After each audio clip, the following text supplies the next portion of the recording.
Hi, Hi, how are you? Peachy. Yeah, you sound just wonderful. Thanks.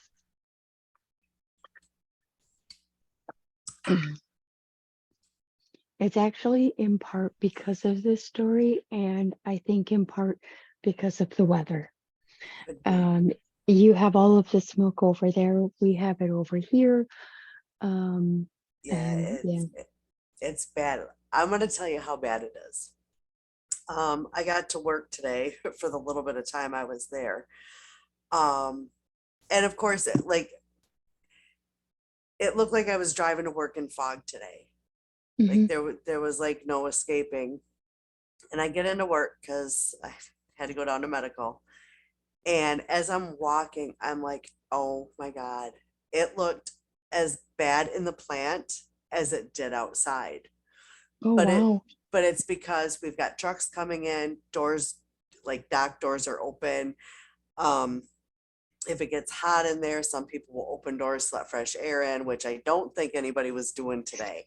So I'm gonna assume, and there's docks all the way around the building. Mm-hmm. So yeah, it was just as bad inside as outside. So yeah, Wow, that's crazy. yeah, it's a fucking nightmare. Anything fun for you this week?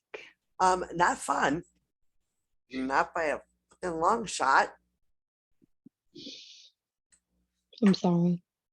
So I'm at work yesterday, and I am okay. So over the last week, my work partner has been a little more chatty, and I can't just be a catty bitch all the time. So I have been, there's been dialogue. Um,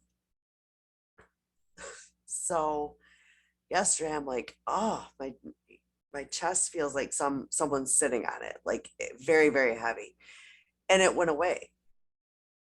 So had break, came back in, and as we're working, it's back, it's getting progressively worse. And then it's to the point where I'm trying to like catch my breath. So Wow. I go down to medical, and I felt so horrible for my team because Kenny was covering team leader and he had to cover me. Well, I get down there, they take my vitals, and they were like, we're calling you an ambulance. So I went to the hospital. I got there about 7:30, 7:30, and I left at 3:30 in the morning. It was so I was there a long time, and I'm gonna say it was the hospital's horrible. They have and anyone who I'm friends with on Facebook, I did post like the place was a fucking joke. And there's been a couple of people that had commented. One of them was one of our listeners, and talking about how her brother-in-law, I believe, had went in there on a Thursday. Friday they said something about him having surgery. Um, I don't want to misquote it.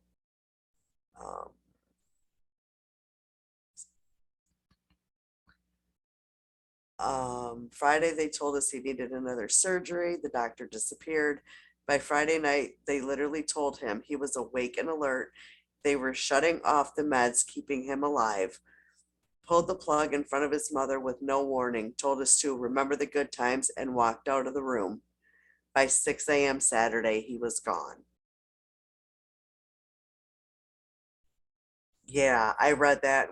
Like like after being, well, it would have pissed me off anyway, but like after being there and seeing how people were treated.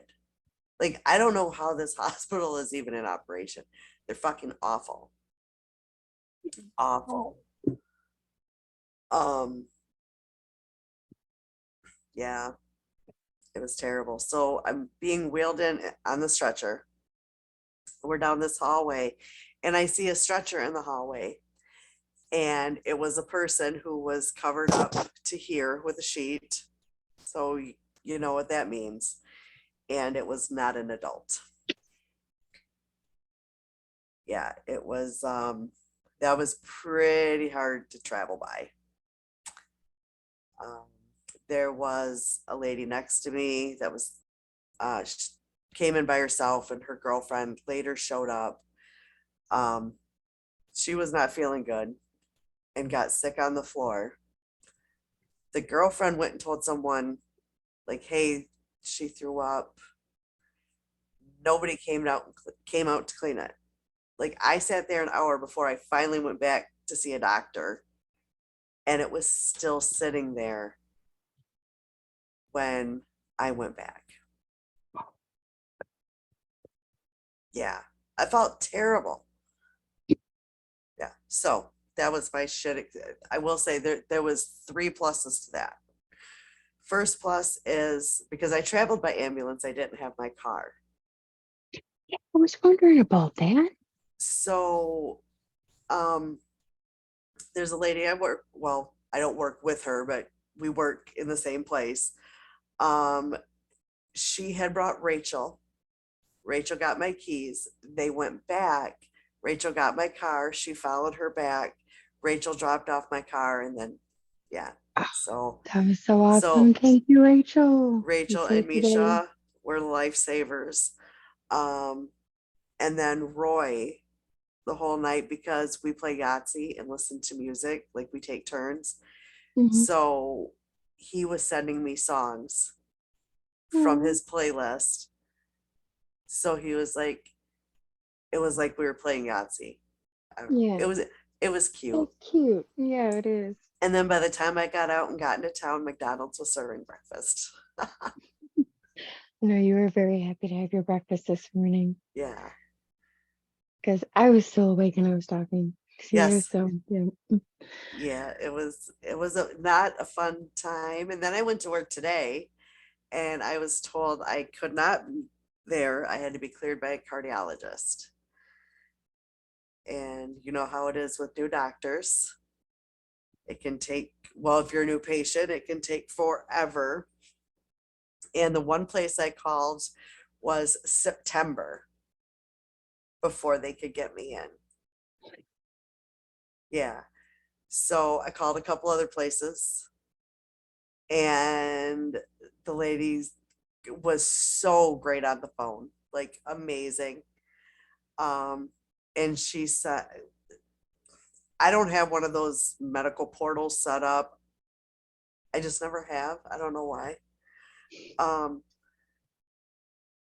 so she said, if you can run me your discharge papers, I can get everything going and I can call you with an appointment. Hopefully, we can get you in by Thursday.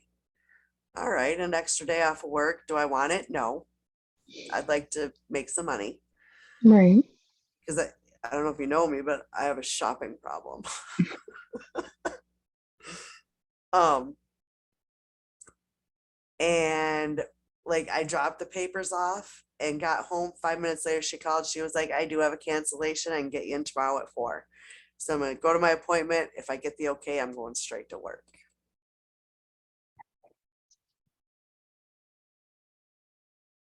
Good luck.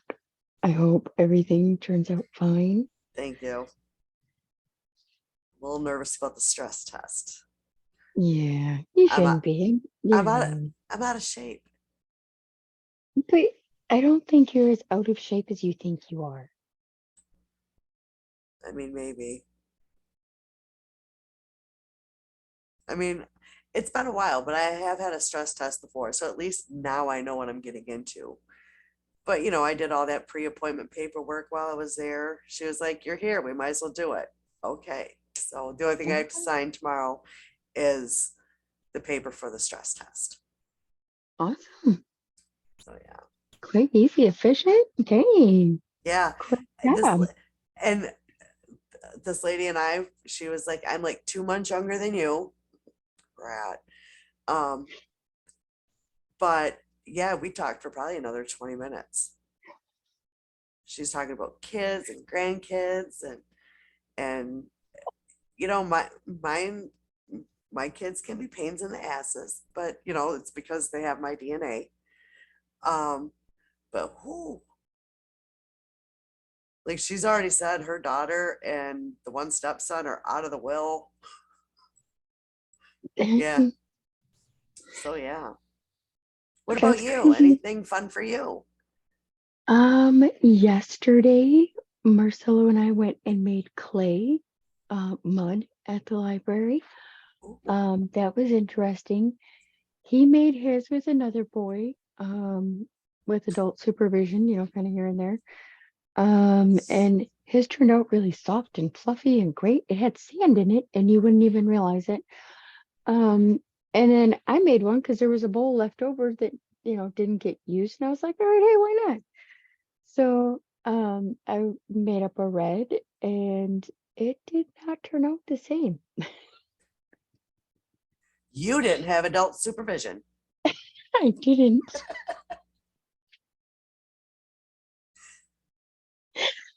I just went at it. I was like, yes.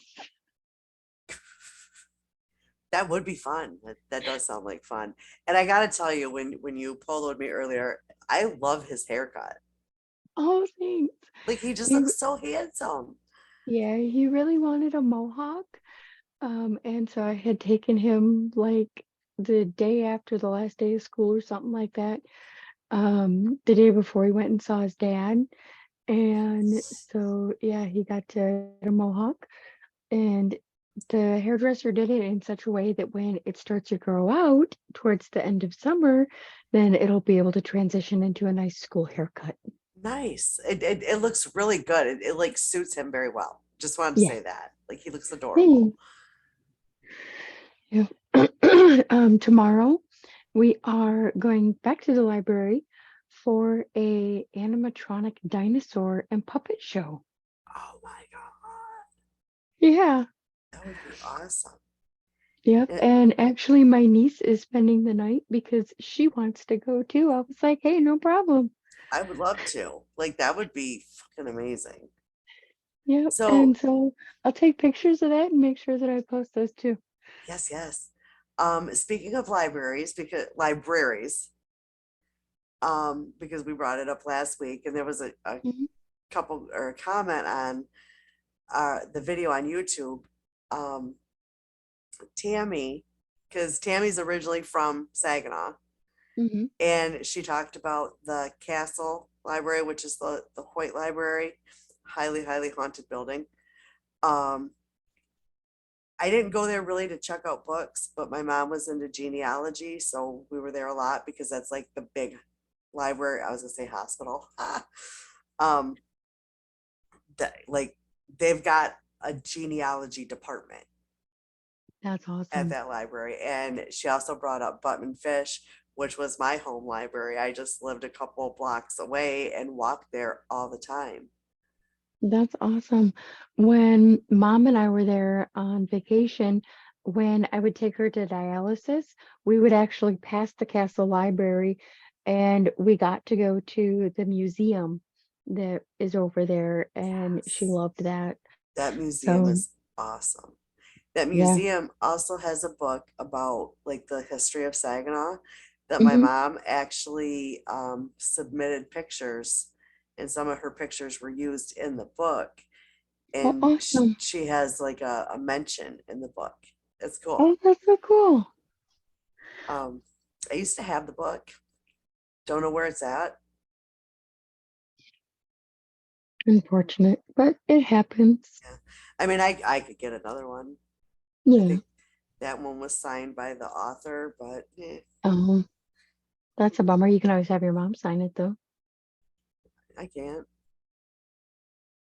Oh, yeah, duh. My bad. Why the fuck? I was thinking like my mom. Like, wait, what?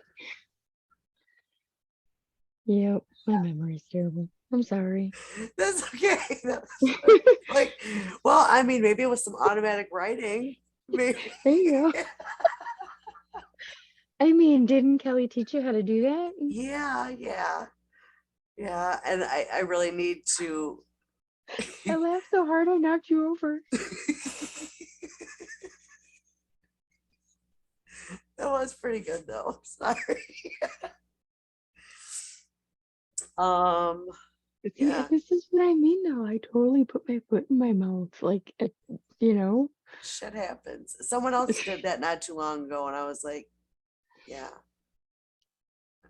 Um, actually, when I was filling out my paperwork while I was doing the signing, um, the lady was like filling in other stuff, asking me questions, and she asked about like my dad, and it was a heart attack. And my mom, it could have been a number of things, but I think it actually was a heart, something to do with the heart.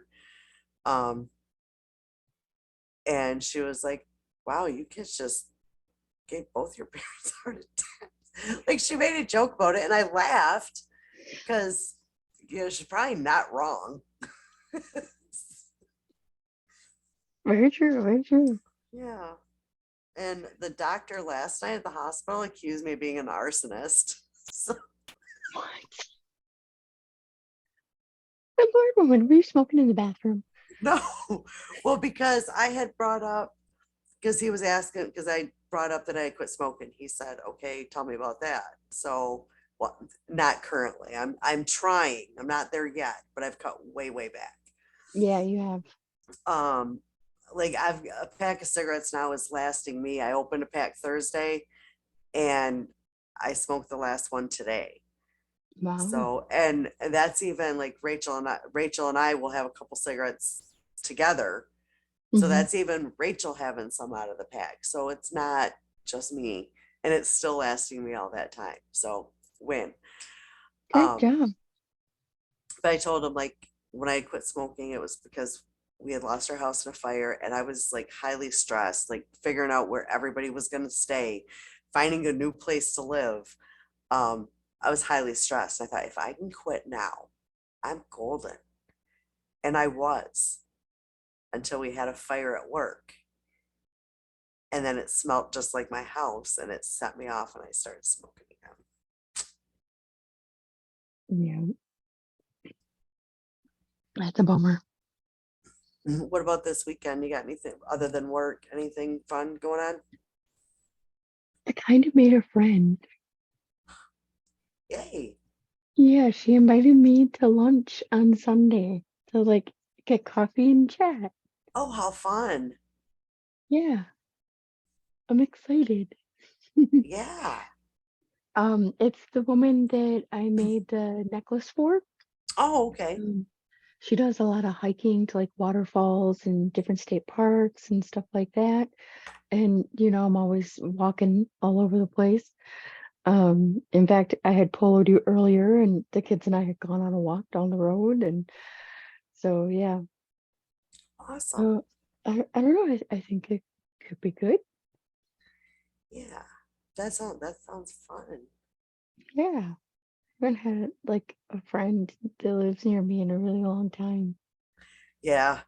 Well, I mean, when you work all the time, it's hard. Yeah. I have Rachel coming this weekend. Oh, yay! That's She awesome. decided to say fuck it and stay in my creepy ass house. But That's she also, awesome. yeah, well, because Roy and Buddy are going to be gone this weekend, and Yeah. she knows I don't really want to be here alone. And let's face it, I can't afford to stay in a hotel. Yeah.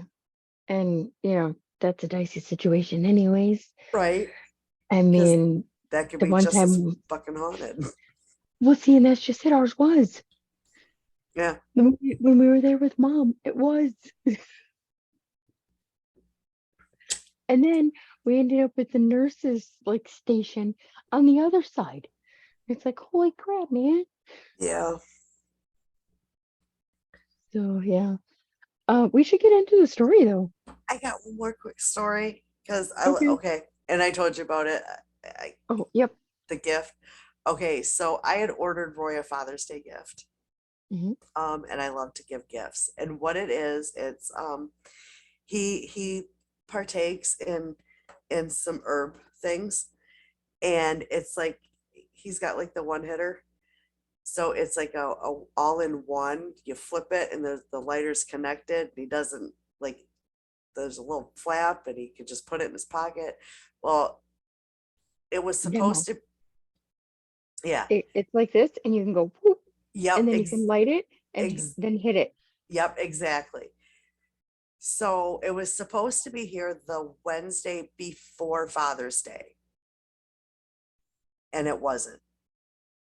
Um, so excuse me, it was early last week. The seller reached out to me. I didn't have to contact the seller like, hey,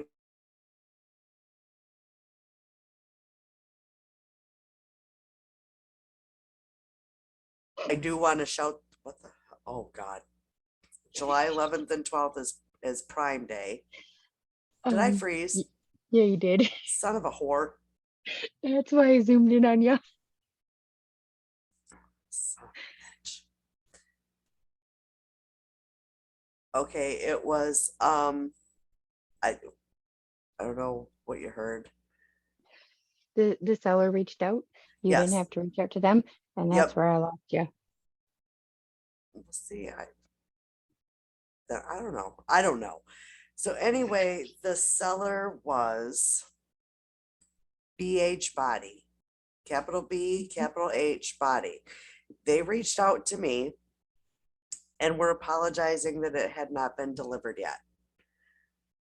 And they offered me, if I was willing to wait, a 50% refund. And again, it wasn't their issue, it was shipping. So I said, absolutely, I'm willing to wait. And they immediately, like no sooner than I sent that, I got an email saying that they refunded 50%. Like it was okay. So then they had Okay. reached out a couple days later and and the whole time they're like, we have checked with the tracking and contacted logistics and all this stuff. Um, but then told me even if you do receive it, keep the 50% refund, which I think was $11. So it came yesterday. Obviously, by the time I got home, Roy was in bed. And when I got home from work today, um, I made Roy open it. He was like, "But I just warmed up my food. Let me eat." And I'm like, "Nope, you got to open it." He was over the moon with this thing. He's talking about how, oh, I can take it with me when we go up north, and I can just flip it and put it in my pocket, and no one's got to know. And just like he is just so happy, which makes me happy because I like gift giving. Hmm. So I contacted them and told them like I received it and like I thanked them for their like amazing customer service. Went on Amazon, gave them a 5-star rating. They were just amazing. So it's That's like awesome. yes, like I said, it was BH Body. Just Great job, BH Body. amazing, amazing customer service. So I don't know what else they sell, but I would definitely be willing to buy from them again. Awesome. Okay, that's it. I love it. I'll shut my mouth now.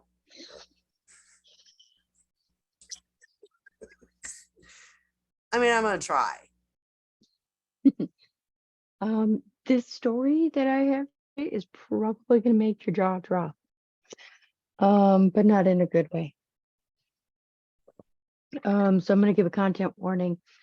Um, this has mental, physical, emotional abuse of children. Um, and it also includes rape. So if you don't want to hear that, then please do not listen. Um, however, this is it's a horrific story.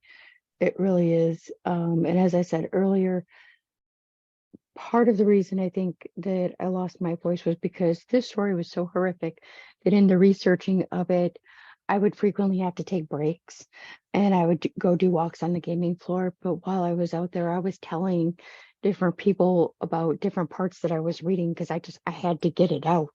Yeah. Um, and so this may end up being a two-parter. In fact, it's very likely it will be a two-parter. I Another think I week said with no research.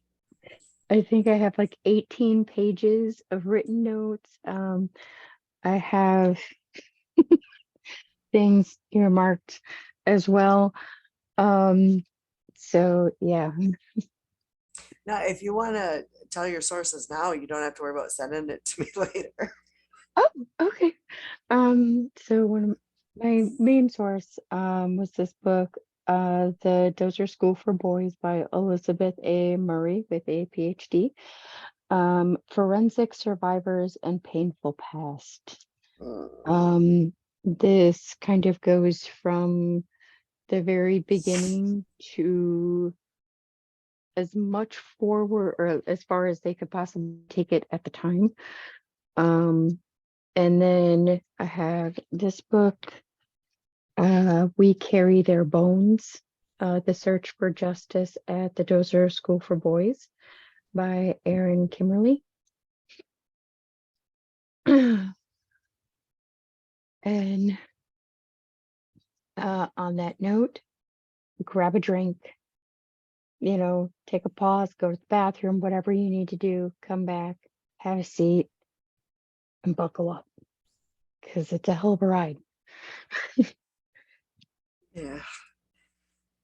I don't know if I'm ready, but go ahead. So this is at the second to last name, actually, before the school was finally closed, was the Dozer School for Boys. The original inception of this school was in 1897. And that's when they had thought, all right, let's make a school that is going to be self-sustainable. We're going to send children here who are unruly and lawbreakers, and we're going to reform them and then we'll send them back out. The Florida State Reform School was a juvenile incarceration center established by Florida law, located near the town of Marianna in Jackson County. The school's mission was to be an institution that was not simply a place of correction, but a reform school where the young offender of law would not have to deal with like atrocities of a normal type of prison, but also be able to receive an education, and then also be able to learn how to do a specific trade, so that when they went out into society, they would have something to fall back on and, be able to go on with purpose and, have a mission and be a good man. But it was all bullshit. Yeah. It was all bullshit. The school's grand opening was New Year's Day, 1900. The compound was the largest reform school in the country at 1,400 acres. At its largest, originally it was 1,200. They making the students isolated basically is what it did because it was such a large space. They were so far out, but at the same time, they were just on the outskirts. They were right on the edge of town. And it's a school. You have to have people to run a school. You need, teachers and things like that. Where do you think these people came from? The town of Marianna, of course. The main building was a large and lavish, it had very prominent landscape. So like, very detailed, trimmed trees and bushes and things like that. What we would often consider like a manicured yard. You know what I mean? And a lot of people often believe they would be a good home type of place. Or at the very least, it would be a place where, these children could get the help that they need. These boys could be sent here for a wide range of things. Theft, murder, a general disobedience. Smoking, running away from home, truancy or skipping school, just anything that irritated an adult, basically. Uh, Um, My mom, when my brothers would act like dicks, she would threaten them with reform school. yep, yep. They would, they,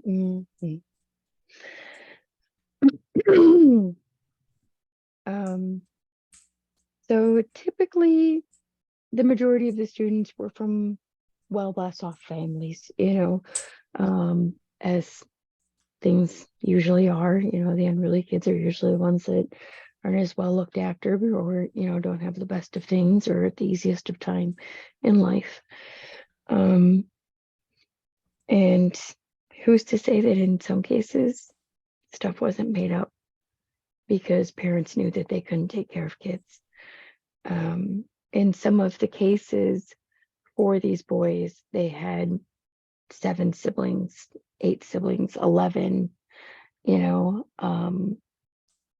In some cases, they were bullied due to, their own circumstances when they went to school. So they would skip so that they wouldn't be bullied. But they skipped so much that the truancy officer would show up And they and would be get like, sent there. and they would get sent there. Um,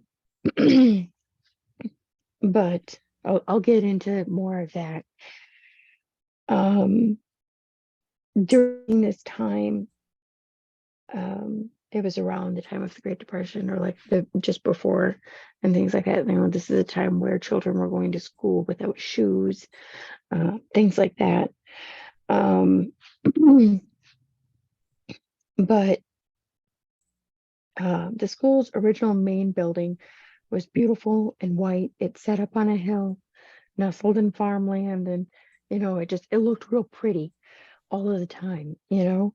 And so everybody's like, oh yeah, this is perfect. This is the best place. There's so much open space, so much for them to do, yada yada. There was separate dining facilities. According to the law, residents of the school were to be boys and girls under the age of 16 who have been convicted of crimes, either felonies or misdemeanors, less serious wrongdoings. At some point, they had cut out the girls and just did boys. At one point, though, they say that it's boys 10 and over, but there's a story that completely blows that out of the water as well. Because at one point, laws change because they didn't have enough kids. Um, so yeah, the children could be sent here for no less than 6 months, and no more than 4 years. Any Florida court could commit children who were incorrigible or uncontrollable, or who engaged in vicious conduct, to the school for guardianship as long as they were between 10 and 16. So from the beginning, the school was segregated between white and non-white, except the non-white could have been Black, Mexican, Native American. Unfortunately, they were all labeled Black. Um, you can imagine how things were at that time. It was 1900. Obviously, segregation was still a thing. Um,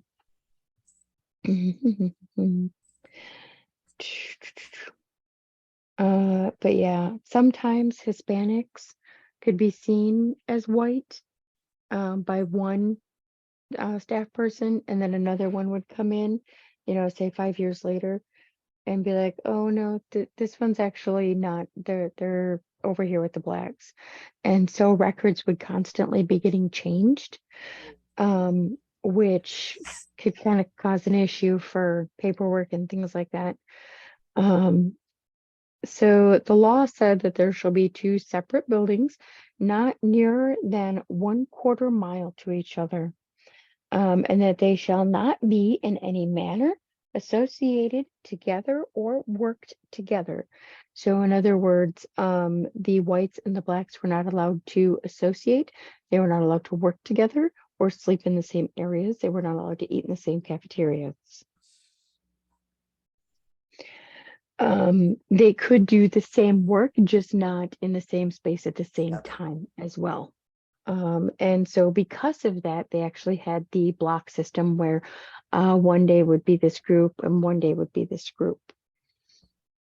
The southern portion of the campus housed the whites. The northern area held what people at the time were called colored students. The coloreds remained segregated until 1968. From its first year, as throughout most of its history, the majority of the residents were non-white. Upwards of 78%, I believe, were non-white. And it does have the figures of that later, but I'm pretty confident in that number. If it's not that, it's really close to it. Okay. I trust you. Hmm. Mm. Mhm. In 1900, 30 students attended, but only 5 were white and all were boys. With the other 25 students being colored or girls. 5 commissioners ran the school and only had to report to state legislature about the institution's progress and condition every 2 years. The commissioners didn't receive a salary. Instead, they were paid only for their personal expenses while fulfilling their duty. Yeah. Each county that sent a child to the school had to pay $50 per child per year for food, clothing, and lodging. And when the school became self-sustaining, the fee would then be dropped off. The school superintendent received a maximum salary of $600 a year. In today's money, that is $21,723.36. And yes, I made sure to look that up for you. Because you know I'd be Googling that shit. I knew you'd ask. I Um, actually, when you said that, I was like, what would that be in today's money? Gotcha. The assistant superintendent received no more than $400, with 2 female employees or matrons who earned no more than $300, which was actually the same amount that they were allowed to spend on a doctor to come in and look at the children. That $300 in today's money is $10,861.68. Damn. Yep. And yeah, they were allowed in to render medical aid or assistance in all cases of sickness and disease to the youth at the school. The school was meant to be self-sufficient from growing their own food, making their own clothes and furniture, and being able to fix anything that needed repair on site. All residents and employees were to do the work. However, I gotta stop. Anytime I say resident or student, just ignore me and automatically think victim. Just automatic. And when I had first started writing this, I didn't have that mentality. But less than halfway through, that was the mentality that I got. Okay. I mean, it makes Um, sense. yeah, and you'll understand. It won't take long. Um, I mean, it may not be the same thing, but I've watched the movie Sleepers. I don't know what that one is. But That's a good movie. okay, I'll have to take your word for it. It's good. Okay. So all residents and employees were to do the work However, there weren't enough residents. So the school asked Florida's governor at the time, William Sherman Jennings, to allow authorities to send any unruly child, even those without a court conviction, to the school. Hold on. The school also asked that its leaders, not the courts, to set the length of the child's sentence, and that they also be allowed to keep inmates past the age of 18 if the officials thought it was necessary. And Florida lawmakers agreed. Fucking Florida. In Florida, yeah. By 1905, the laws governing the school had been updated. So didn't take long. They're like, nope, we need more bodies. We need more people to do this shit. We ain't doing it. And the school's population grew. Officials had the right to remove residents who misbehaved or tried to run away and sent to jail or state prison. If thrown out, they had to serve the whole time. There was never a student thrown out of this school.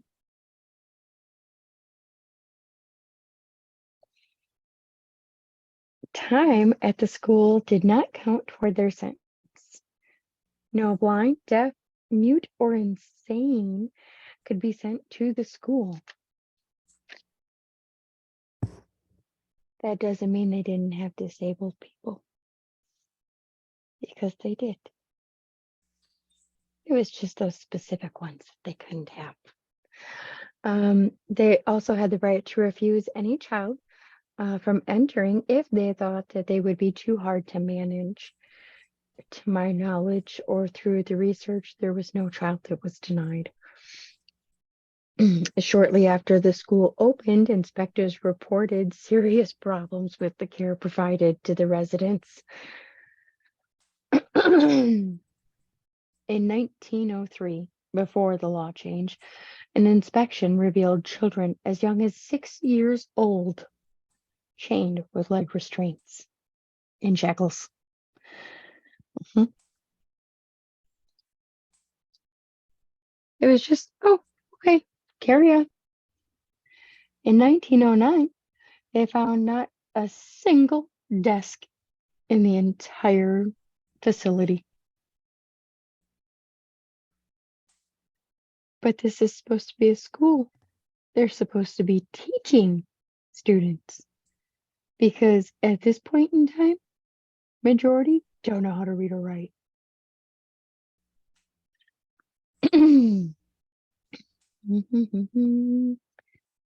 Just 2 years later, because that's when they had to report, revealed sickness and overcrowding and hunger. The report also points to accounts of adult staff hitting inmates with leather straps as punishment. In 1914, the South, the white dormitories, burned all the way to the ground. There's varying accounts as far as how many children actually perished in that fire. However, I know now that there was 10 children's bodies burned in that fire and 2 adult bodies. And it was later revealed that those children were actually chained to the beds.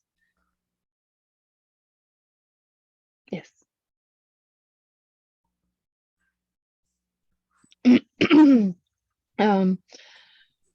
The fire started on the ground floor in the early morning hours around 3:30 a.m.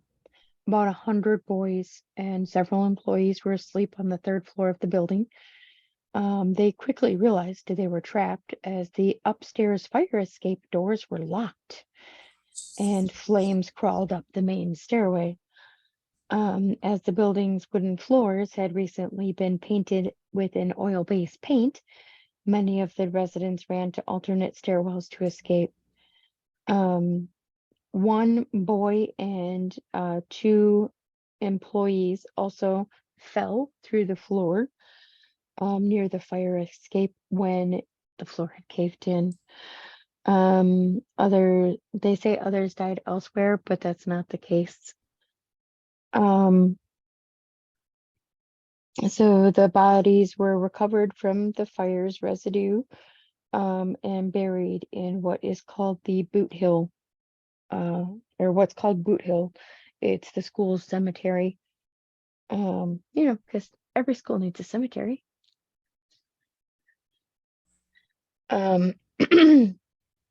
So, and at the time that it was never actually confirmed how many died in the fire. And so that was very largely debated for quite some time. But later in the early 2000s, there was an exhumation done and reburial of the bodies that were in Boot Hill.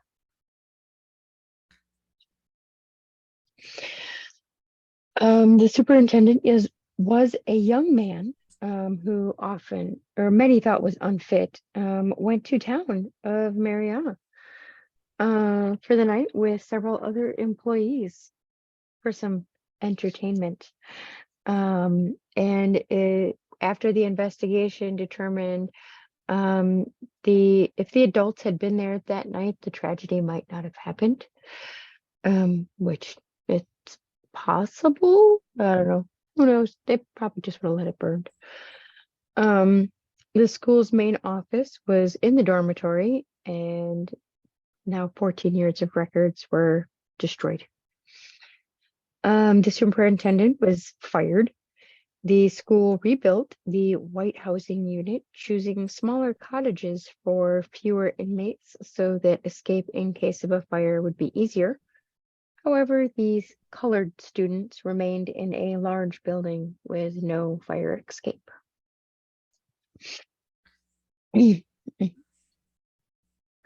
On April 9th, 1915, a newspaper article titled Reform School Needs Reformation brought to light more major problems with both boys and girls reported being raped by school employees.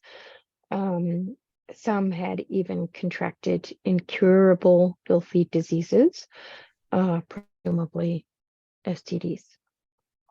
And I'm sorry if I'm just like blowing through this, but I kind of have to. No, you're Because fine. I was immersed in this for quite a while. So Oh, I know what that's like. You got to get it out. I get it.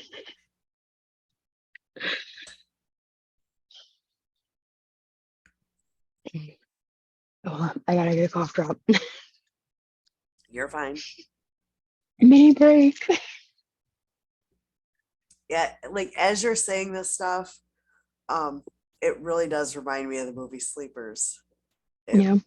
it really does. It's probably one of the only movies I hate Kevin Bacon. Aw. Like I love Kevin Bacon. I think Mm-hmm. he's a great actor, But but that he tells me plays he's a such bad guy. yeah, he plays such oh, he's the main bad guy. Like mm, I know what you mean. Okay. So both boys and girls are, showing up with these diseases that they, definitely shouldn't have.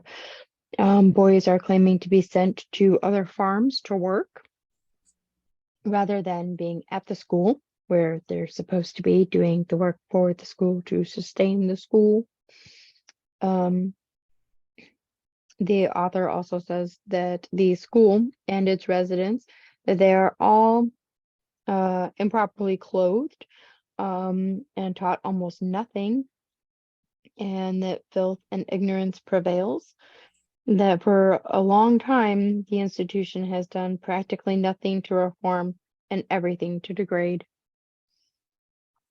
The article concluded with pointed criticism at the school, saying it has been a juvenile convict camp with worse treatment for the inmates than has been given to adult convicts in the state for 20 years. Jesus. Mhm. In 1918, the worldwide outbreak of the Spanish flu struck, lasting nearly 2 years. 1/3 of the world's population were infected, with at least 50 million people dying. About 50% of Florida's Jackson County caught the virus. At the school, the flu spread rapidly, with records indicating almost 99%. 264 students out of 267 came down with it at the same time. Conditions deteriorated quickly.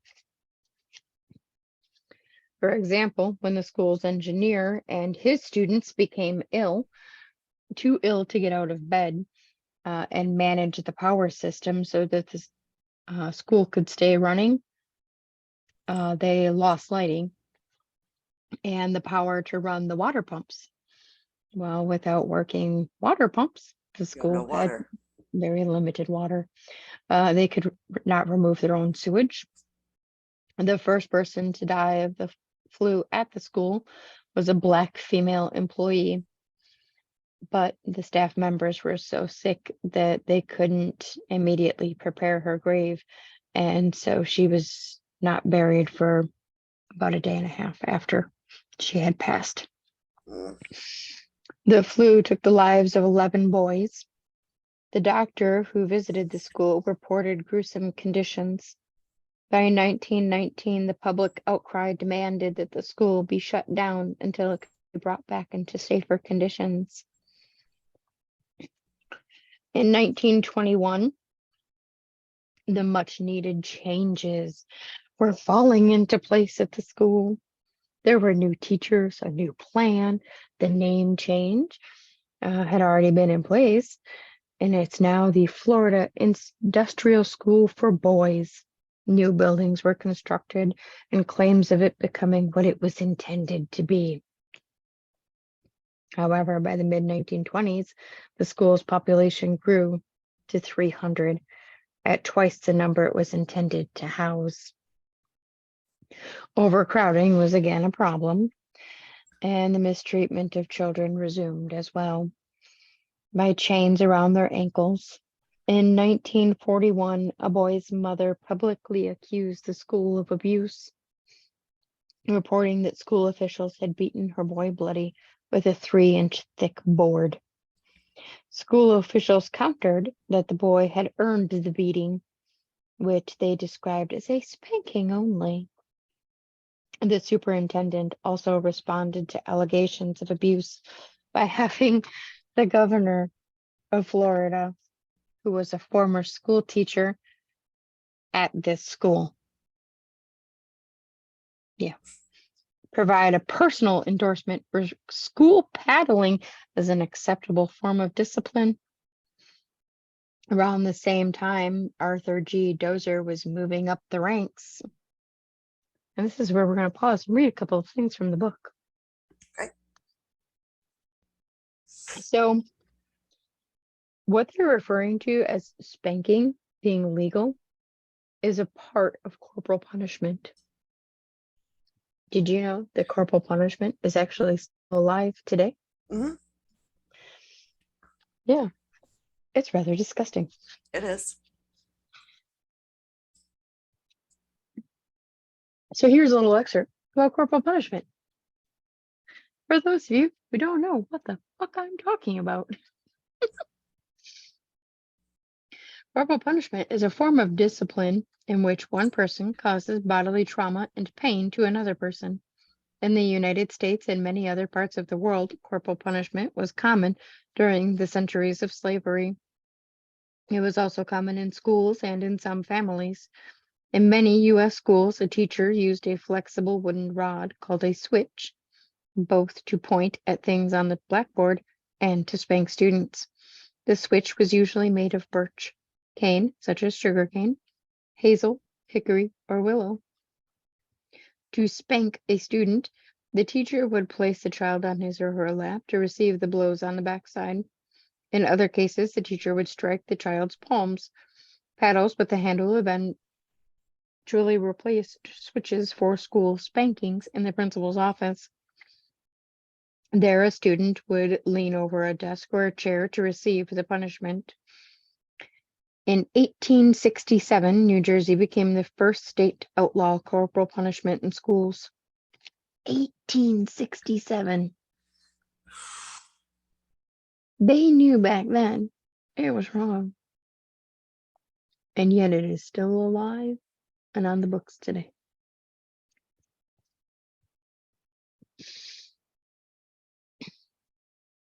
It was more than 100 years before a second state, Massachusetts, banned physical discipline in schools in 1971. By 2018, 31 states had abolished corporal punishment in public schools. Of the 19 that still allow it, a majority are southern states. Public school systems can choose to outlaw physical discipline, even if their state still permits it. Only New Jersey and Iowa also prohibit corporal punishment in private schools.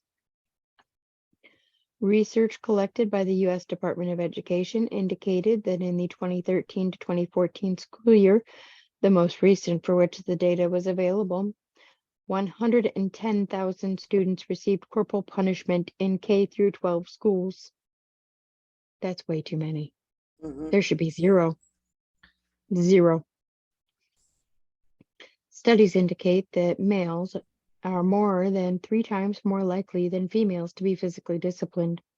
Black students of both sexes and students with disabilities are more often subject to corporal punishment than other students. As of 2016, corporal punishment is outlawed in K through 12 schools in all European countries, as well as in many parts of South America and Asia.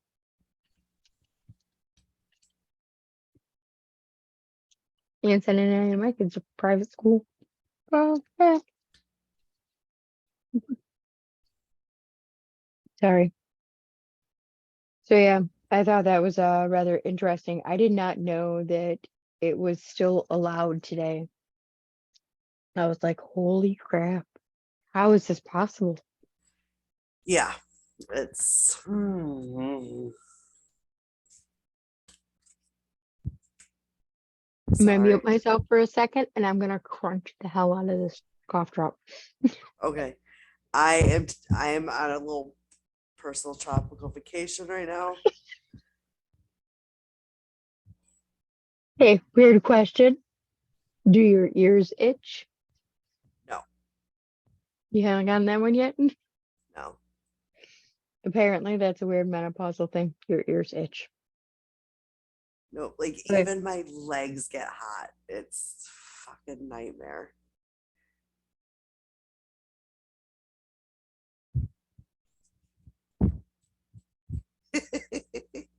Choo choo choo. Now I was looking up. There's supposed to be a documentary about this. Yes, I do believe there is a couple of documentaries.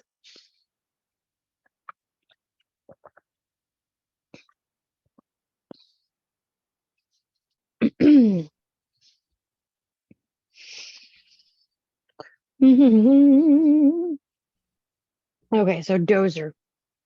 Hmm. He's moving up the ranks. He was born in 1910. Had begun his long career at the school in 1934 at only 24 years old as a teacher. He did leave for a short time in World War II for 3 years.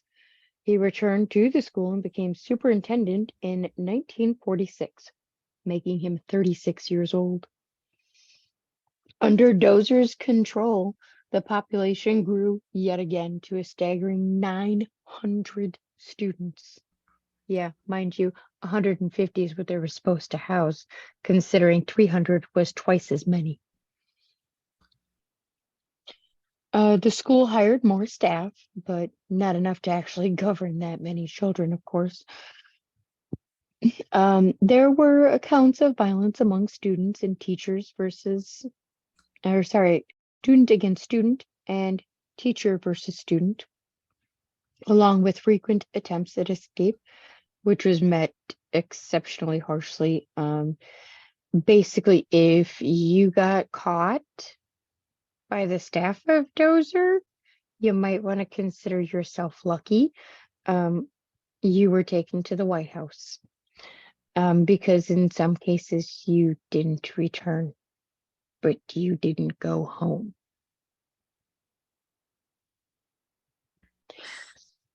Yeah. Which is meant harshly for everyone, but mostly would be like if, say, you were trying to escape and I knew you were trying to escape, I would also be beat because I knew and I didn't tell on you. Oh God. Yep. There was also some who just disappeared.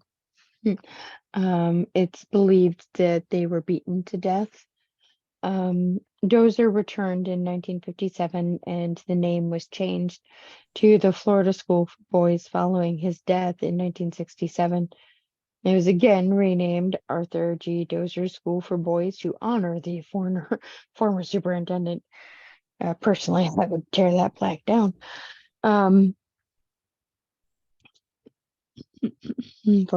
thousands of children were sentenced to the institution during its 111 years. Yeah, Ugh. of operation. Some inmates survived to give firsthand reports of the horrors that they endured at the hands of those who were to care for them, with the lost fates of so many others that will never be known.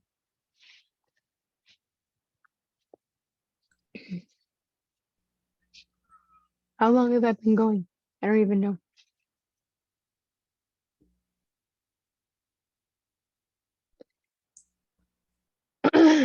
At least 100 different buildings. They had to have a lot. Because they had to have a second set of each building, one for the whites and one for the coloreds. In 1958, 767 boys lived on the campus, with 423 white boys, and the other 338 were listed as colored. Cottages were named after presidents and outstanding Negro leaders, such as Jackie Robinson or Joe Louis. There was a one or two cottage fathers that would sleep either on the lower floor with the students or up in their assigned spaces. New students would receive a pamphlet with rules and such that they were expected to follow, even though many of the students couldn't read. They had to rely on other students to learn the ins and outs, with a common hazing practice of the shake and feel. I don't even want to know. Well, should I say? Yeah. Okay. So the shake portion of this is that boys would often pull down their pants and shake their genitals against the butts of the newcomers. The feel was when they would try to cop a feel when they were in the shower or later at night in bed. Yeah, that's from the students because that's what they had been taught at the school. Um, yeah, tension was a constant between those looking for trouble and those trying to avoid it. Because if you happened to get caught in the middle, well, you were just plain screwed too. Um, there were 6 ranks of achievements based on behavior. There was a grub, a rookie, an explorer, a pioneer, a pilot, and an ace. A grub was a demotion from any rank, so you could go from an ace to a grub. Yep. All you had to do was just piss off the wrong person on the wrong day, and then you were fucked. Um, so grubs were not allowed to watch TV. Pioneers were allowed to go into town on alternating weeks, either to a movie or to a skating rink. A pilot could also go to all of these things and then like sports events. And they were also allowed to write an extra letter home every week. Yeah, those were totally read before they were sent out, so didn't matter. And not only that, if you were caught putting anything in a letter that you weren't supposed to, beaten. You got sent to the White House. And there's a reason I'm only saying the White House because that's a whole other part. Um, While aces could go for half a day each week unescorted and write unlimited letters, you had to reach the pioneer level to be able to go off campus. There were no more than 4 or 5 boys with ace rank at any given time. Boys who didn't have um, milking or prepping, because they had cattle and things like that that they had to take care of. Prepping was for like in the kitchens and things like that. So they would often have to be up before everyone else to get these things done so that they could feed everybody else. Hmm. Guess whose jobs those were? I'll let you keep thinking about it. It's not hard. Okay. They started their days, the ones who didn't started their days at 6 a.m. with a bugle call and a flag ceremony. Yeah, nothing like a get your ass out of bed with a bugle call. Boys had less than 10 minutes. Sorry, 10 minutes. That came out really harshly the first time I said it. To shower and dress, and make their beds, and line up and march the quarter mile to the dining hall. Are you In okay with? in 10 minutes? Yes. Mm. Mm-hmm. Mm-hmm. Mm. With work or school being at 7:45 a.m., they also marched by cottage to the dining hall for their dinners. They would return to their cottages and do cleaning or yard work, shine their shoes or their boots because that was a requirement.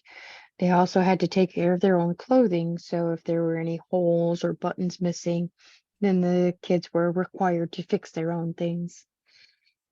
The weekend was half of Saturday and Sunday off. They could watch TV, play ping pong, cards, dominoes, play sports, stuff like that. Their cottages actually had like their own basketball teams and stuff like that. Um, so they did have a surprising amount of things that they could do, but it didn't take much to be sent to the White House. Um, Yet any fun or friends were short-lived. The school wasn't home, and most of the boys missed their families. The boys would work one day and go to school the next. Work days were a full 8 hours, while a school day was till mid-afternoon with an organized recess activities till dinner time. Mind you, this is just the bullshit that they put out to the people. It's not really what happened. Oh, lovely, lovely. I figured I better clarify that pretty quick. I kind of figured because I was thinking, some of that don't sound too bad. So I kind of figured it couldn't be real. But like it's part true. You know what I mean? Like they did actually have basketball team and football team because they would actually play against the Mariana school.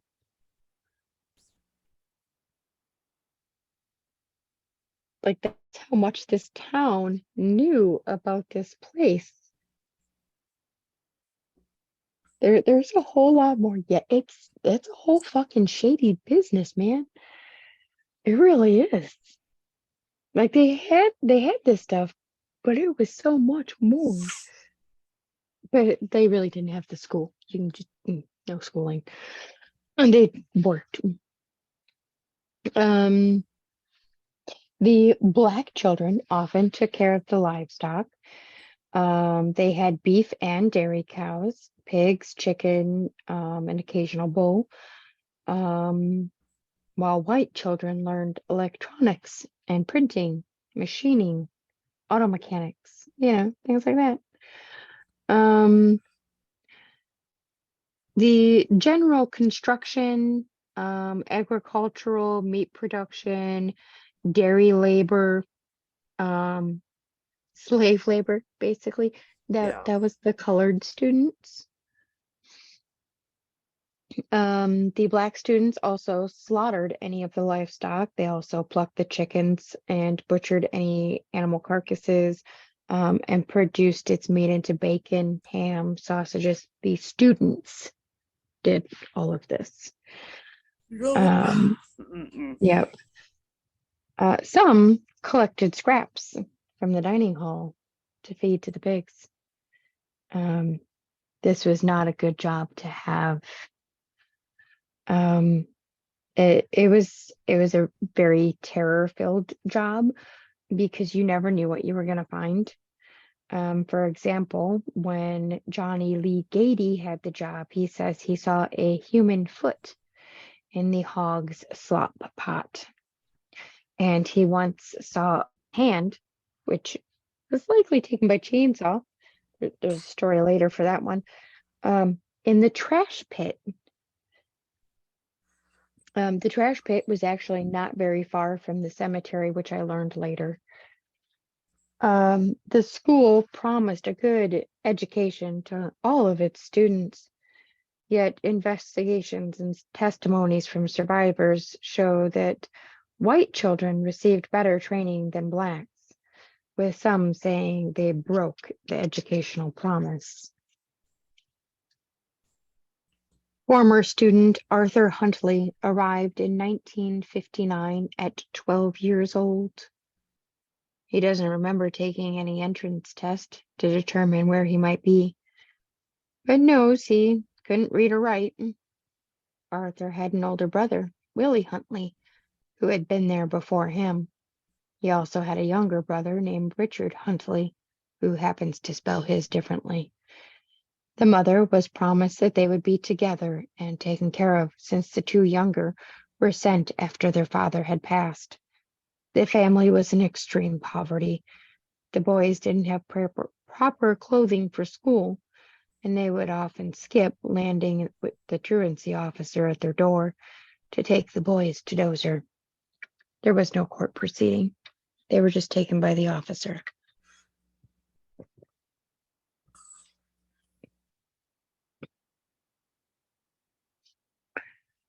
Arthur believes he was put into fourth grade while his brother was in third. They were in separate dorms and had work in school on opposite days, never seeing each other.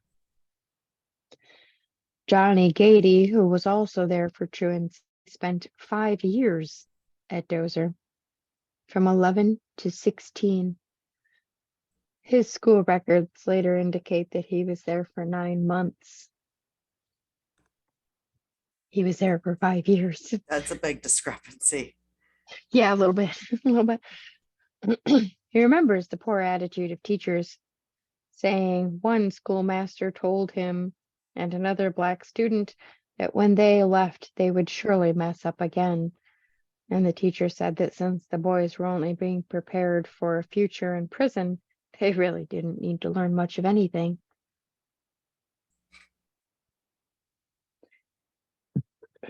Former white student Roger Dean Kaiser wrote, "I knew nothing about the outside world, and I knew nothing about life, at least about life outside the institution. I didn't have any skills except how to press uniforms. I didn't even know where money came from or how to get it. No one took the time to teach us anything about the real world. They just fed us, clothed us, housed us, and educated us in the basic subjects.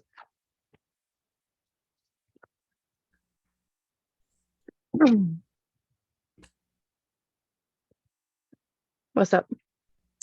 It's a lot. Should we pause? No, no, no, no. Because I got more personal accounts.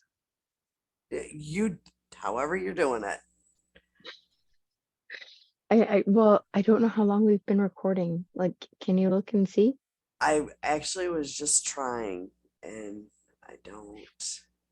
Because I think we started around 11:30, so that would put us at an hour and a half. 1 second. I don't know.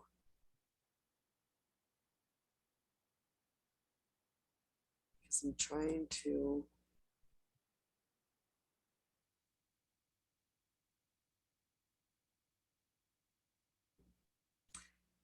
If there is a way, I don't know how to do it. I don't want to accidentally hit something and then, like, make it close. Mm. Mhm.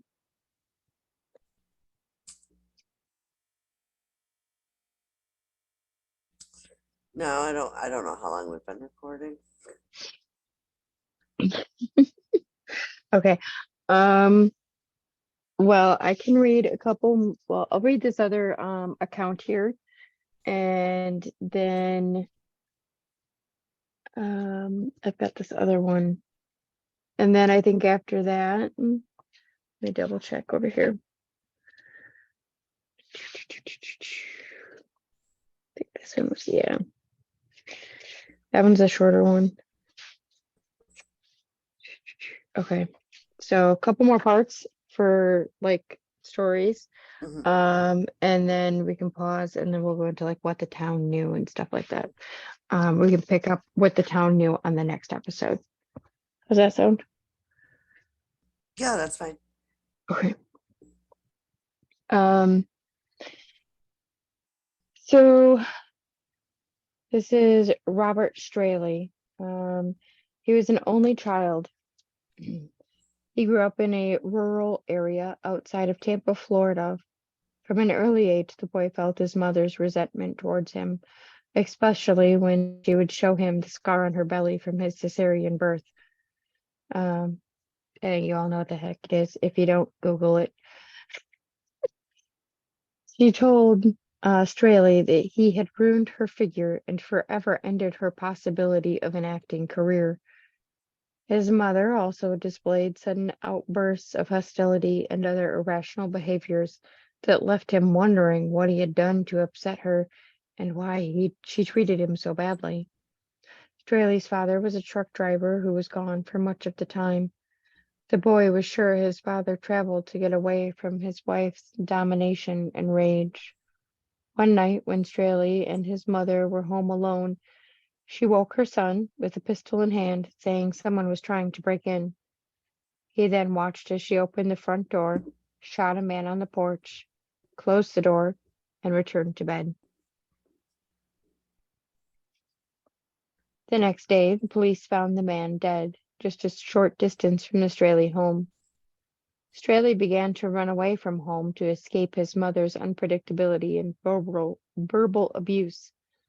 The police would find him and return him to his home with a warning. When Straley was 13, his mother refused to take him back after the police brought him home from yet another runaway attempt. So Straley was sent to Dozer School in March of 1963 for a sentence of 1 year. He weighed only 105 pounds. He had never once been in a fight and had only occasionally been away from home. On the bus to Marianna, Straley and the other boys were chained by their ankles and wrists. The older boys intimidated him, even though he saw fear in their eyes too. At the Dozer administrative office, staff removed the chains from Straley's ankles and wrists. and a tall man named Mr. Hatton registered him, gave him a uniform. Staff member took Straley to Lincoln Cottage on the White campus. He was impressed by the tidiness of the cottage, with its 30 cots in 3 neat rows. The cottage had a ping pong table, a television, a reading room, and the bright white paint gleamed. Straley was shown to his bunk and was then led to the cafeteria for dinner. He had no idea that within hours of his first impression of Dozer's neat and tidy appearance would be completely shattered. Before dinner, he was trying to make friends, and Straley spoke briefly with 3 boys seated on a bench outside Lincoln Cottage. To his surprise, they were discussing plans to run away from the school. Straley quickly walked away and didn't think much of it after that. Not while eating beans and potatoes at dinner, and not when getting into his bunk for his first night's sleep at the reform school. It wasn't until a man stuck a flashlight in his face and told him to get out of bed that Straley realized he was in trouble. The 3 boys from the bench that day were being rousted from their bunks, too. The man marched Straley and the other 3 Dozer inmates outside towards a car. The boys were clothed in nothing but their underwear. Hatton, the tall man who registered Straley earlier that day, was there. He was a short, stocky, one-armed man. It was the fucking one-armed man. And he's in this book, and he fucking did it. And he admitted that he did it later, but that he was only doing what he was told to do.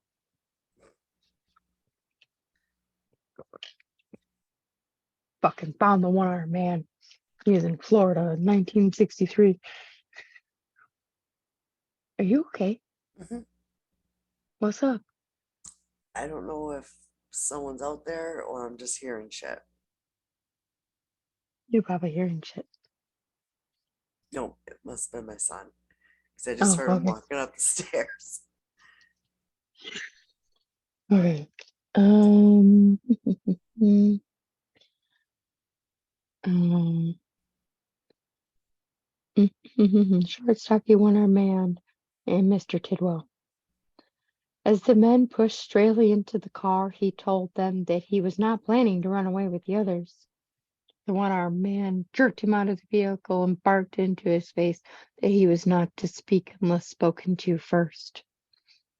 Then he shoved Straley into the back seat again. Within minutes, the car stopped in front of the White House, and Straley and the other 3 boys were taken in. Straley was forced to watch as the men dragged the 3 other boys into another room, one at a time. The men switched on a large industrial ceiling fan, but Straley could still hear the muffled screams of the boys as they were beaten. And he saw their battered bodies as they emerged, blood dripping from their tattered underwear down their legs, their faces streaked with tears. When it was Straley's turn, the men pulled him into the small room where he saw blood on the mattress and walls. They forced him onto the mattress, and Hatton told Straley to turn his face to the wall, bite down on the filthy pillow. Tidwell began to beat Straley, sweating, with eyeglasses half cocked. Tidwell's body twisted with each wail of the belt. With each whack, Straley could hear the soles of Tidwell's shoes scraping against the floor, and Straley counted 30 lashes before he lost consciousness. He's 105 pounds at 11 years old. When he regained consciousness in excruciating pain, he found himself in the shower at Lincoln Cottage. This was Robert Straley's first night at Dozer. Mm, All he did was said hi to some boys. Jesus. Mm,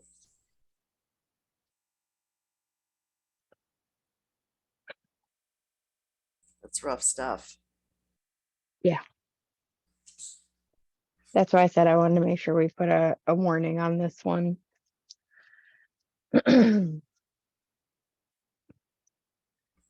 one side, the black side, we did the planting, we did the killing, the preparing, everything for the white side. We just worked. The trades we learned were how to drive a tractor, how to plant in the fields, how to cut cane. My toe got cut off when I was 11 years old, Ouch. trying to cut the cane for making syrup and sugar. I understand that on the other side, they never saw any of this kind of work. But on the black side, he had no choice but to play the role of a slave, a child slave. I actually have more to that story. He actually didn't feel it because he was so cold. Because when you actually bring in sugarcane, it's in the cooler months just before winter. Mm. Yeah, that story will break your heart real quick. Mm.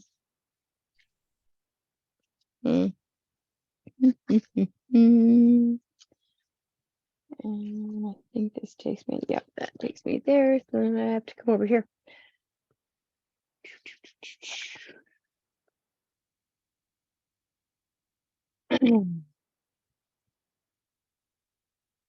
So, according to this, corporal punishment was outlawed in 1968. But we know it's not entirely outlawed, like, it should be. It's just outlawed from public schools. That's it. It's okay everywhere else. Oh, I know, it's terrible. It is.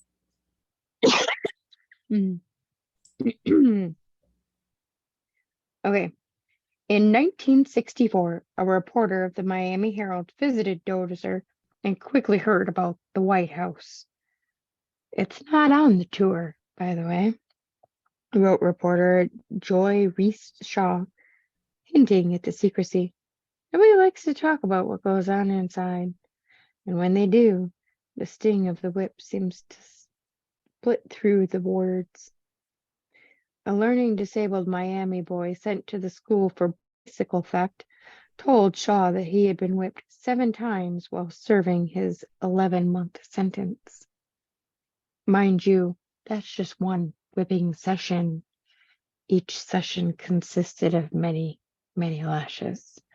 The exact number varies all the time, like it's greatly argued. But I would take the word of whichever one received the lashes. 4 years later, a state supervisor for the Mariana School witnessed a beating so sickening that he wrote a letter of complaint to his boss. At the time, the strap was being wielded by a man who was at least 6 feet 3 inches and weighed well over 200 pounds. The child quivers and withers. A former cottage father, a man who lived on the second floor of a dormitory and oversaw the day-to-day activities of the boys, sent a letter describing beatings he had witnessed, writing, "The belt falls between 8 and 100 times. After about the 10th stroke, the seams of the sturdiest blue jeans begin to separate, and numerous times the boy's skin is broken to the extent that stitches are required." The supervisor at Mariana described the boy's buttocks as bleeding profusely. The skin was broken. The color was green, blue, red, and purplish. It reminded me of the Dark Ages. Corporal punishment was fully outlawed in 1968, but the new superintendent of the reform school told state legislators that bringing back the strap would cut down on runaways. When that man, Lennox Williams, was fired for his archaic belief, the townsfolk of Mariana spoke up in his defense. Among those arguing for the belt were a state senator, a state representative, the mayor, the superintendent of schools, and the local newspaper publisher. Williams was reinstated and went on to become the longest serving superintendent in the school's history, facing down scandal after scandal.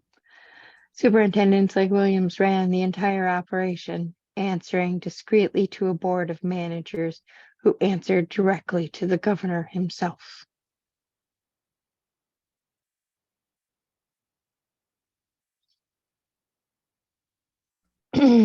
How do you shut down a school that's basically ran by a governor? And like I said, at one point they have the governors, the mayors, and everybody, coming to their defense to continue this. And Yeah. this is only a very small portion of accountings. This is only a very small portion of the history. This is only 60 years. It's 111 years old. There's so much more. Oof.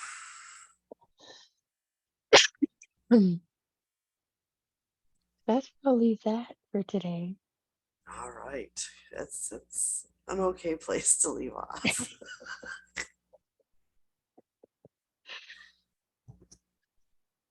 Ah, How lovely. am I doing? Mm, So yeah, that's why I say I'm pretty confident that this one was gonna be a two-parter. yeah. I don't know how many pages I got left. Oh, I got a lot left. I got a lot of pages left. And I still got more earmarks, not that book. This book. We think it may be a three-parter. Um, no, I think I could probably do it in two. Okay. I think so. I just check it. Like whatever happens, happens. If it happens, it happens. Yeah, I don't know. I mean, oh, sorry. This is one of the pictures that was taken at the school. And if I'm not mistaken, this, sorry, is Gaddy at the school cemetery.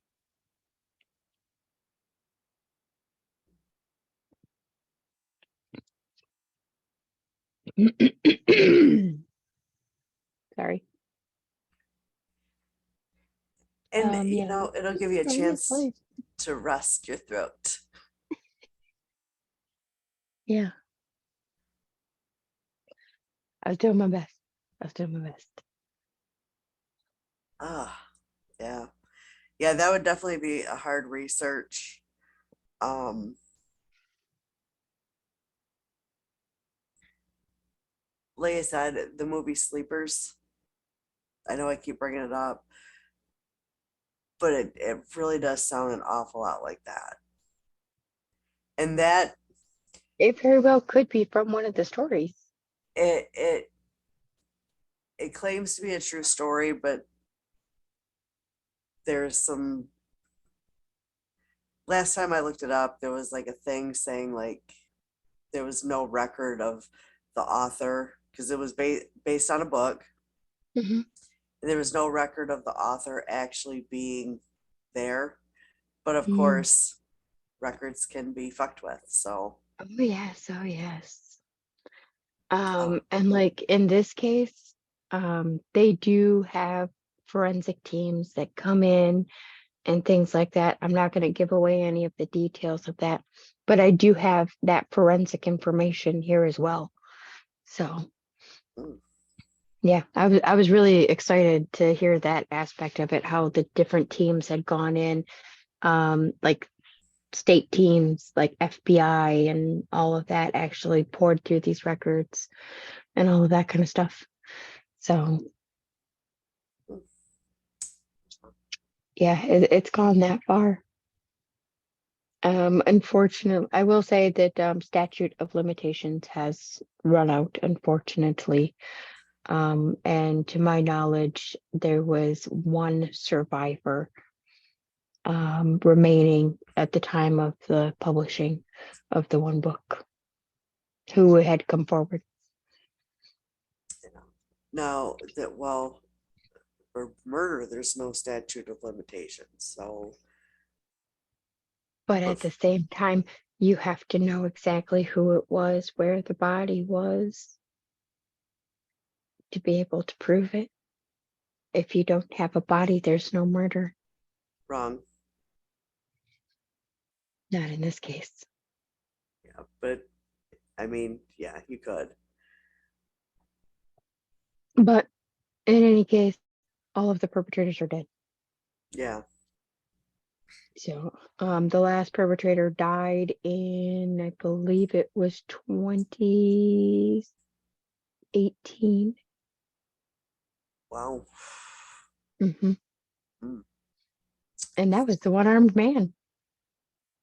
He was the last one at 89, I believe.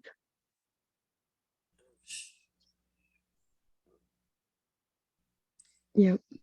Yeah. No. I don't know if it's on like any of the streaming things. Let me look real quick. I'm pretty sure there's some YouTube things as well that go with this story. I had watched a little bit of a portion of a YouTube thing and I was like, wait, nope. I was like, I can't take this as credible because it was so mishmash. You know what I mean? Hmm. And I was like, I gotta find something better. There's gotta be an accurate, description of the things that, happened and everything. And there's this perfect book. Like honestly, if you want to know the entire story, this book, I highly recommend it. The Dozer School for Boys, The Forensic Survivors, and a Painful Past. But I'm not gonna lie, I think I did a bang up job, so you won't have to read the book.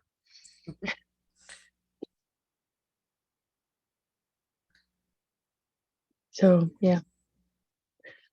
All right. Well, you can watch Sleepers if you have HBO Max.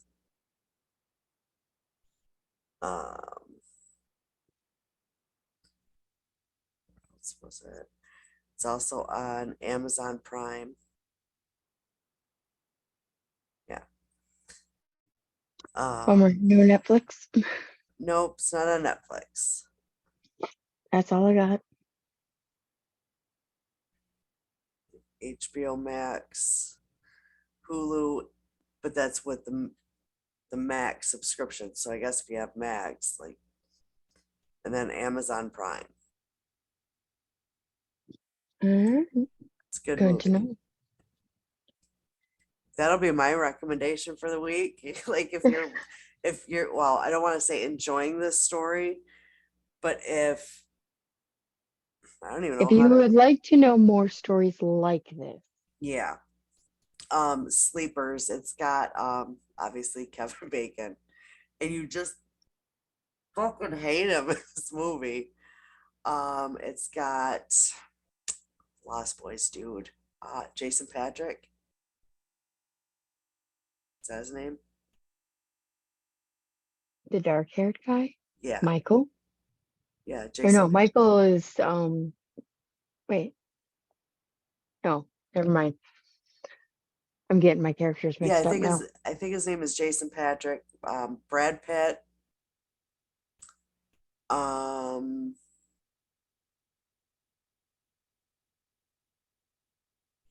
Ron Eldard. You know who that is? The name rings a bell, but I can't put a face to it. Did you ever watch ER? Yes. He played a paramedic on that. Got a name for the paramedic? I don't remember any of their. The only name I remember is Dr. Green, and that's because it's the simplest fucking name. I did like Green, but oh fuck, now I can't remember his name. Like the guy with the accent.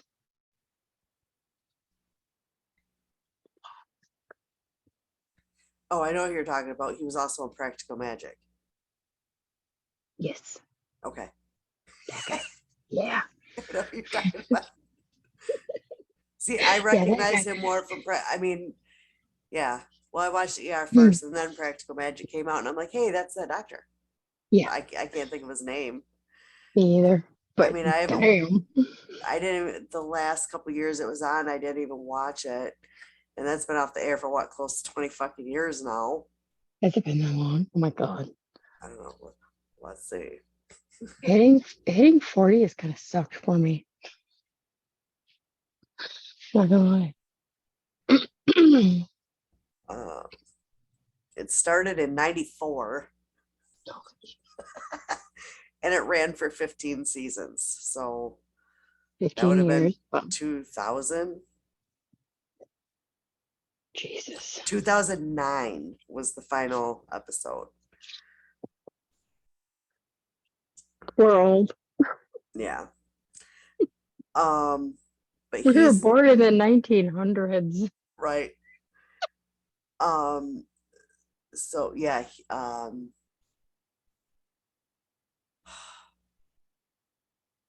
the guy that played the paramedic, don't remember his name, but he was in a relationship with the curly haired nurse. Um, and then it's got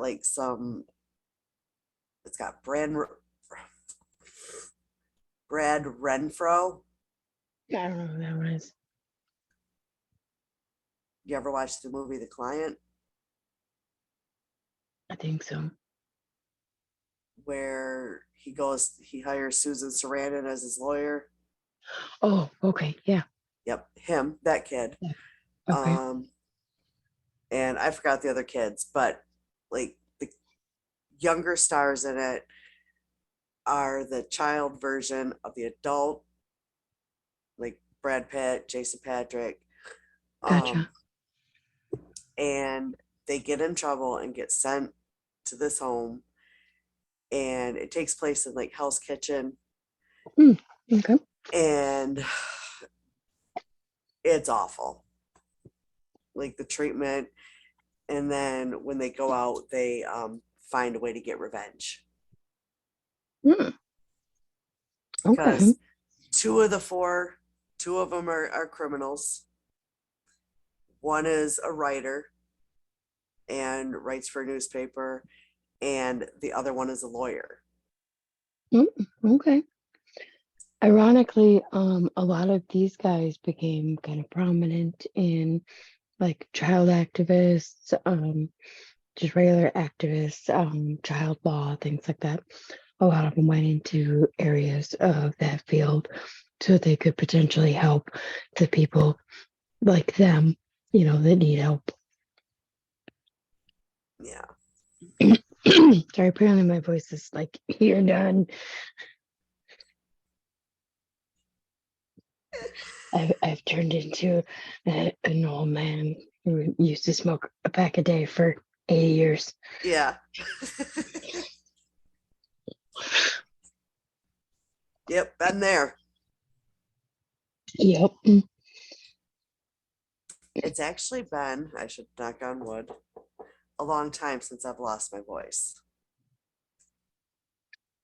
This is the third or fourth time I have lost my voice in the past year.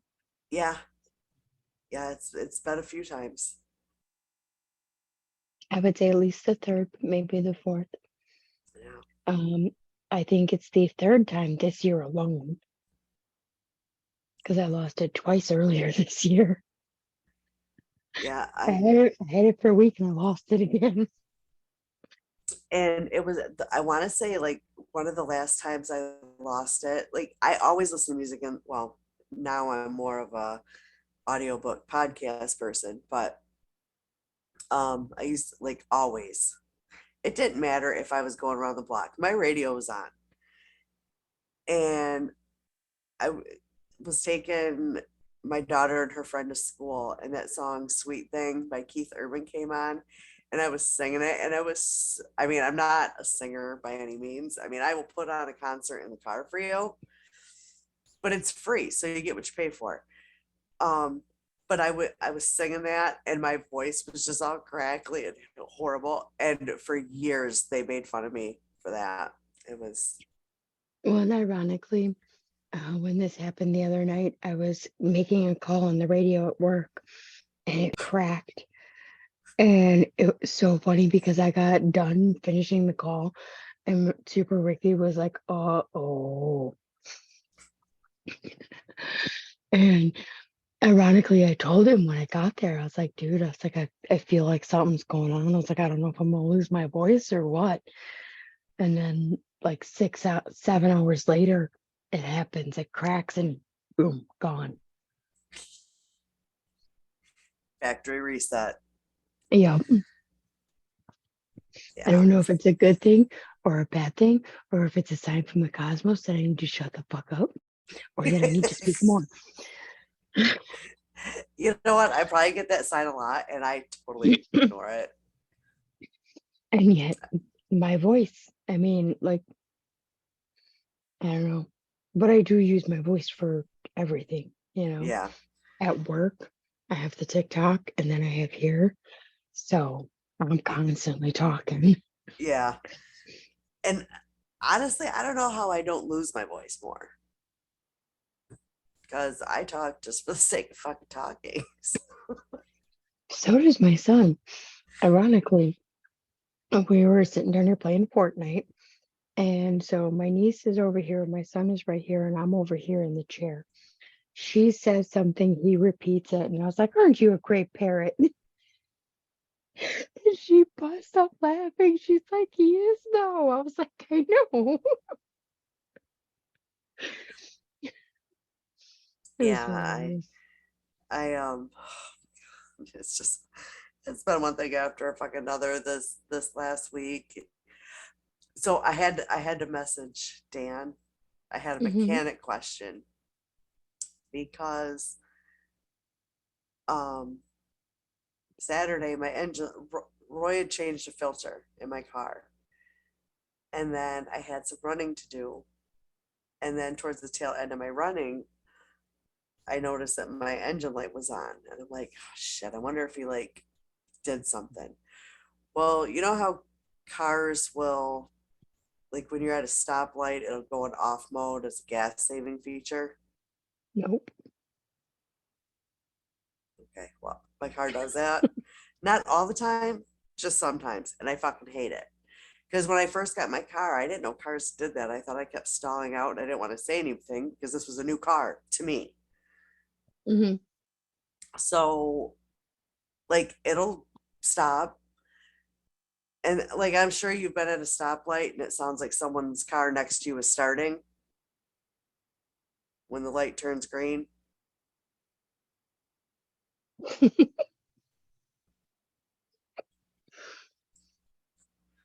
Okay, well, anyway, that's what it does. The only time I've ever experienced this is when I had a really old car, but it actually died at stop sign. No, no, this isn't that. This isn't that. It just goes in like stop mode and like for me like my air will turn off so on hot days if I put on and as soon as you take your foot off the brake it starts back up it's fine and there's no interruption to anything. Well Saturday it was like I would take my foot off the brake and my radio would go out and my dash would go dark like just for a split second. So I messaged Dan. I'm like okay so what's going on. Alternator. And no. And so he basically told me, you know, just go have it scanned. Well, the next day I wanted to drive it, it wasn't doing that anymore, but the engine light was still on. And of course, when the engine light is on, I can't remote start it or start it from my app, Okay. which is inconvenient. Um, well, today I went to leave just out of habit, remote start it, and it started. I'm like, huh, I must not have an engine light, and I didn't. So my engine light's off. So I don't know. Roy must have like touched something or tweaked something or and not realized he did it. It's fine It was now. the wrong cord. Hmm? He wiggled the wrong cord. Maybe. That's yeah, I don't know.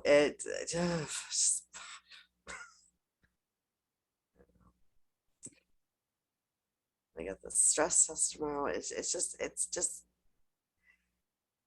the first place I called to get an appointment told me September.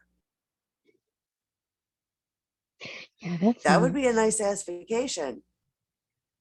That'd be a great vacation. Hmm. But no, they told me I could. They have two other locations I could have went to. Neither are in town, Of course. and the soonest I could get into either one of those would be, well, one was Monday, and the other one was like the 11th. No, I don't want to be off work that time. Yes, I would get sick pay, and I'd probably have everything in the house done that I wanted to get done. But no. So yeah, I understand. tomorrow's the day. And actually, are we recording tomorrow night? I don't know, are we? Yeah, We I'm can. good with it. I can finish tomorrow. So I can, yeah. So we'll talk about that. Mm. But so let's stop this because I could talk for hours. So All right, ma'am. I will talk to you tomorrow and we can update on your appointment and my animatronic dinosaurs. And we'll finish the story of the Dozer School for Boys. all right, that sounds like a plan. Everyone have a good night. Night. Bye.